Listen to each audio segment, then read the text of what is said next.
Halo Happy Investor, kembali lagi dengan NH Korindo Sekuritas. Hari ini Rabu 28 September 2022, seperti biasa akan memaparkan market update dan juga rekomendasi saham. Kita lihat dulu untuk global. Kepercayaan konsumen lebih kuat memperkuat ekspektasi kenaikan FFR hingga 4,4% pada full year 2022. Salah satu indikator kepercayaan konsumen, Confidence Board Consumer, di Amerika Serikat pada September itu naik ke level 108. Salah satunya didukung oleh penurunan harga gas. Wall Street dibuka menguat, berusaha bangkit pasca DJIA, S&P 500 maupun Nasdaq mengkonfirmasi mengalami pasar bearish di tahun ini.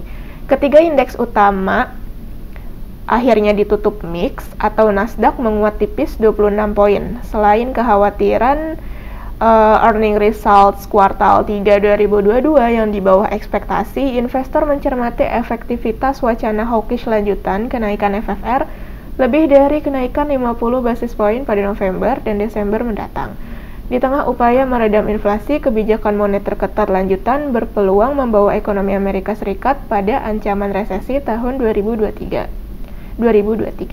Kemudian dari dalam negerinya sendiri itu technical rebound jelang akhir kuartal 3 2022. Di tengah bursa Wall Street dan Eropa yang mencoba bangkit, kami memproyeksikan IHSG hari ini slightly technical rebound, di mana supportnya itu yang pertama 7.110 sampai 7.100, kemudian yang kedua di 7.075 sampai 7.040, dan yang ketiga yaitu 7.000. Kemudian resistennya yang pertama di 7135 sampai 7155, 7180 dan 7205. Di sisi lain, minimnya sentimen data ekonomi pekan ini membuat investor mulai mencermati rilis data inflasi Indonesia periode September pada Senin pekan datang. Kemudian most active stocks-nya itu ada BBRI, Bumi, BBCA, BMRI, Telkom, Adaro, ASI, MEDC, ADMR, dan BP. Untuk top foreign buy ada Pegas, BMRI, BP, MEDC, dan BRMS. Kemudian untuk top foreign sell ini ada BBCA, BBRI, Telkom, SII, dan KLBF. Kemudian kita lanjut untuk company news. Yang pertama ini ada dari PT Indosat Tbk atau ISAT yang mengeksekusi transaksi afiliasi senilai 133,57 miliar rupiah. Langkah itu dilakukan untuk penyediaan perangkat dan pelayanan jaringan Very Small Aperture Terminal atau FSAT. Adapun Perseroan telah melakukan tender untuk memilih penyedia FSAT dan Lintas Arta terpilih sebagai pemenang tender tersebut. Kemudian yang kedua ini ada dari WSKT, PT Waskita Karya Persero Tbk yang mengantongi izin right issue, penerbitan obligasi dan sukuk.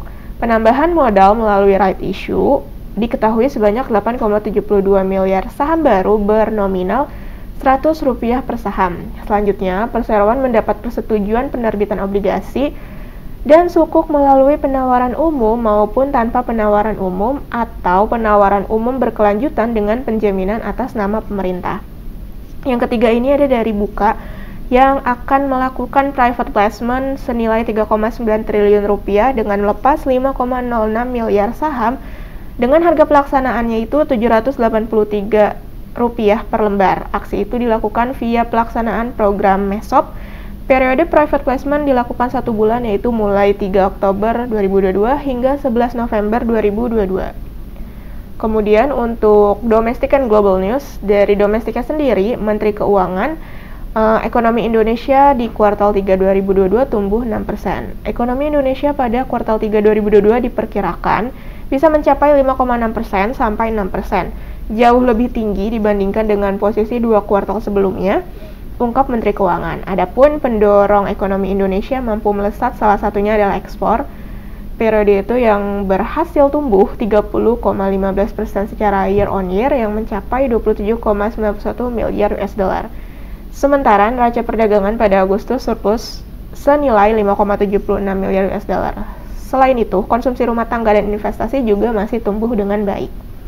Dari globalnya sendiri ada dari Amerika Serikat, di mana pesanan baru untuk barang modal manufaktur Amerika Serikat meningkat lebih dari yang diharapkan pada Agustus, menunjukkan bahwa bisnis tetap tertarik untuk berinvestasi dalam peralatan meskipun suku bunga lebih tinggi. Hal itu diperkuat oleh survei yang menunjukkan Kepercayaan konsumen meningkat untuk bulan kedua berturut-turut pada bulan September, didukung oleh pasar tenaga kerja yang tangguh, yang terus menghasilkan pekerjaan dengan cepat dan menghasilkan kenaikan upah yang kuat serta penurunan harga bensin.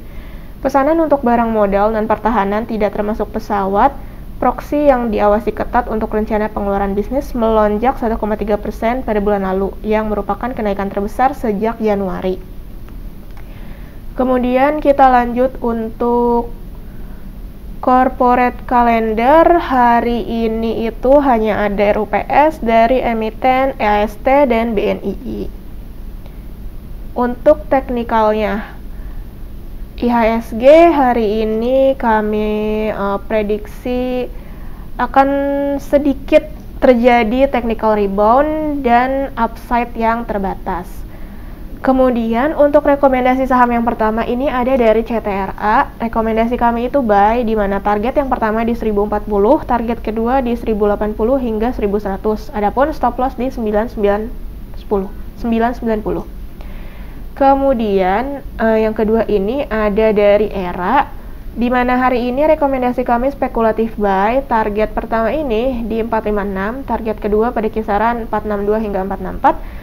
Dan target ketiga itu pada kisaran 480 hingga 482. Adapun stop loss di 434. Kemudian yang ketiga ini ada dari Harum, di mana rekomendasi kami hari ini spekulatif buy. Target pertama itu di 1905, target kedua di 2000, target ketiga di 2050 dan target ketiga di 2100. Adapun stop lossnya itu di 1790. Kemudian ada YNDF, hari ini rekomendasi kami spekulatif buy, target yang pertama ini di 6.400, target kedua itu pada kisaran 6.500 hingga 6.550 dan target ketiga di 6.680. Adapun stop loss di 6.100. Kemudian ada dari Wika, hari ini rekomendasi kami buy, target pertama itu di 1000 hingga 1010, target kedua 1035 hingga 1050 dan target ketiga di 1060. Adapun stop loss di 930. Oke, sekian mengenai paparan hari ini. Terima kasih.